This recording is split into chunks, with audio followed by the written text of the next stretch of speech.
যেহেতু একজন সন্তানের পিছনে তার বাবার কৃতিত্ব অনস্বীকার্য, তাই আজকে আমাদের টপিক হলো বাবাকে নিয়ে কিছু কথা বলা।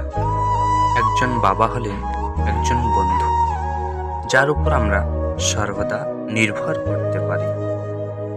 বাবা হলেন সেই মানুষটা যে জীবনের সব পরিস্থিতিতে তোমার পাশে থেকেছে এবং থাকবে। একজন বাবার সবচেয়ে বড় গুণ হলো পকেট খালি কিন্তু কখনোই সন্তানকে হতাশ করে না।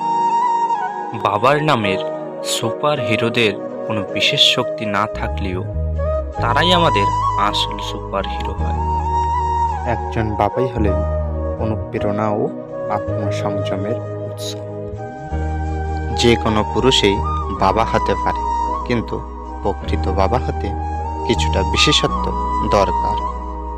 একজন বাবা তার সন্তানকে ততটাই ভালো বানাতে চান যতটা তিনি হতে চেয়েছিলেন।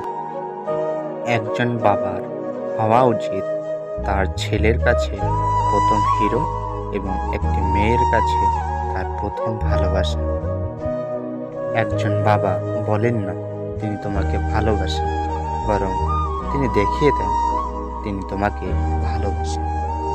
অবশেষে আমি বলতে চাইছি, পৃথিবীর সমস্ত বাবারা যেন সুস্থ, রোগমুক্ত এবং শান্তিতে থাকে। Thank you for watching. ভিডিওটি ভালো লাগলে সবাই like, comment, subscribe and share করবেন।